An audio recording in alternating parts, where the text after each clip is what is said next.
I'd like to start by welcoming to the stage our first presenter, Vincent Yan with AdMaster, and talk a little bit about how this is changing the world to that kaleidoscope. Vincent?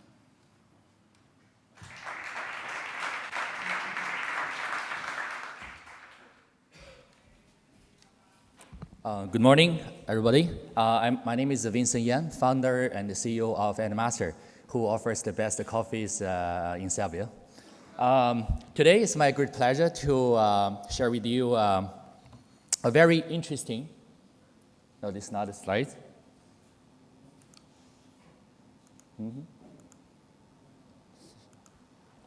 Sorry. It's not my job to go through this one, I think. All right, this is me. Okay, here we go. So it's my great pleasure today to share with you one of the most interesting creative ways to fuse the data to solve a very important business needs, to measure and optimize the return of investment on sponsorship evaluations. I think it's in the year 2011 when the first Voice of China turned into be a huge success in China. It's a huge success not only for the show itself, but also for the sponsors who did that shows. And right after that shows, in the next 4 to 5 years, these sectors of variety and reality show sponsorship turned into be one of the hottest sectors. However, I think the challenge still remains how to measure it in a timely manner that the advertisers can have the chance to optimize or even predict, what to do when it comes to sponsorship. And let me show you one single number. The leading dairy brands, Ely, last year spent more than $200 million on sponsorship for reality and variety shows. And the traditional ways of measure it usually is very fragmented, and it takes a long time. Maybe after the sponsorship, a few weeks later, you can get a post-buy report. And also, unless you put really a lot of effort in accumulate data, it's really hard to compare, benchmark with the other people who trying to compete with you for the mind shares during the show time. So, AdMaster, we in the year of 2014, we introduced the first holistic measurement solutions for sponsorship evaluation. We call it SEI. And we look at 3 pillars. First is how good the program itself performed. A lot of viewership. Do people really talk about after they see the first episode or the first week?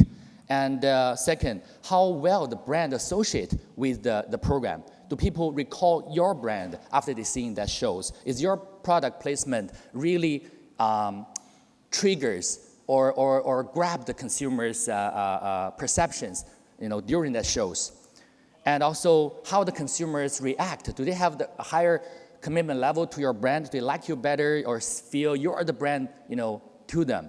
So these 3 pillars form the core architect of SEI solutions.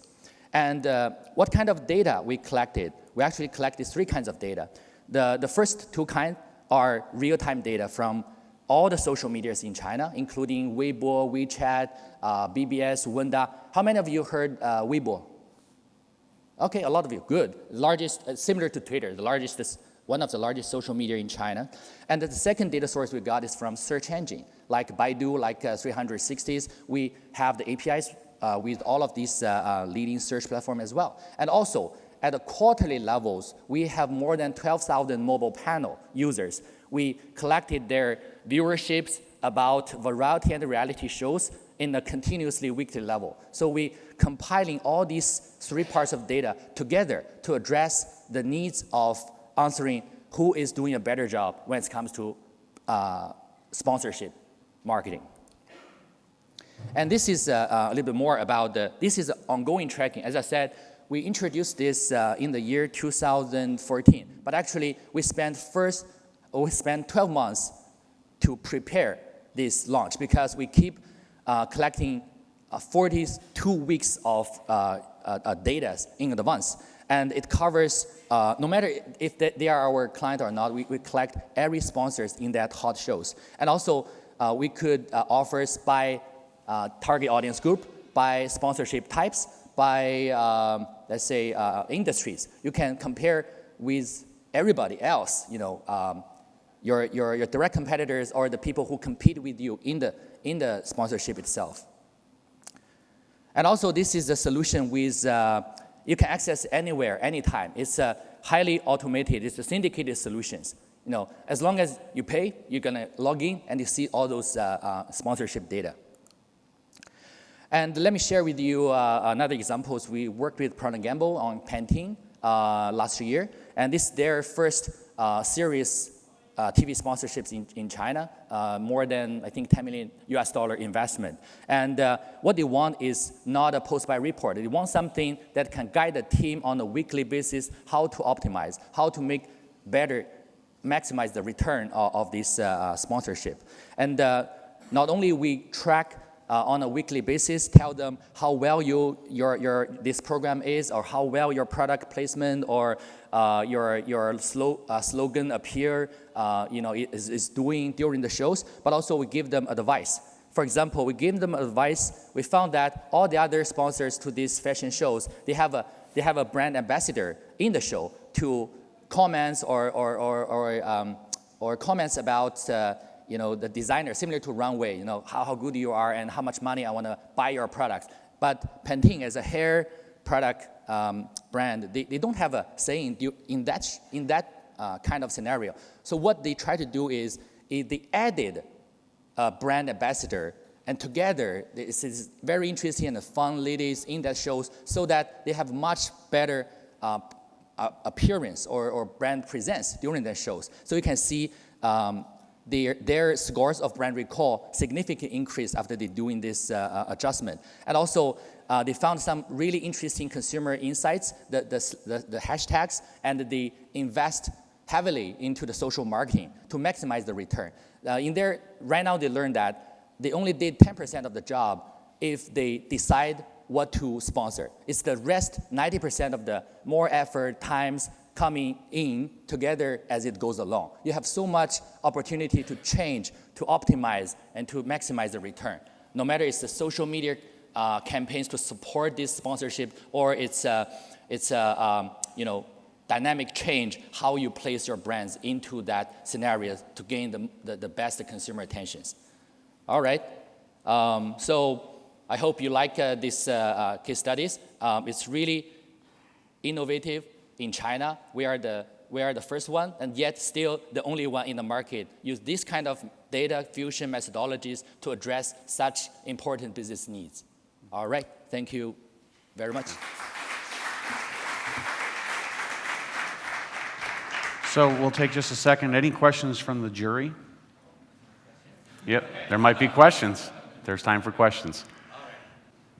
From our jury, any questions that come to mind?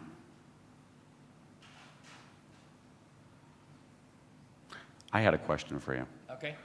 What is the next future around brand recall? What are consumers and marketers going to expect with brand recall in terms of how you measure it? Oh, okay. For brand recalls, first we have the continuous panel, that the 12,000 panels on a quarterly basis. They will be after every Friday, after the reality and the variety shows is played. On the Saturday, Sunday, Monday, they will be interviewed during their mobile apps. They were collecting information. Oh, what remember? Do you remember that Ely or Coca-Cola appears in the last Friday's episode? And also, in China, it's very interesting. When, let's say, Coca-Cola sponsors something, and the Pepsis will buy the 15 seconds or TV ads, or a pre-roll on a digital media video sites to ambush. They actually try to confuse everyone. So when we are collecting the data, we put all of the sponsors and fake sponsors and to see how much the consumer really can recall. They see your brands shown in 2 days ago. That's one way of collecting recall. And the second way is we use the social medias. We'll be able to get about Voice of China and plus any brand associated with these shows. So we can get the even more real-time social data insights out of there. There's 2 data sources. Great. Yeah. Thank you. All right. Thank you.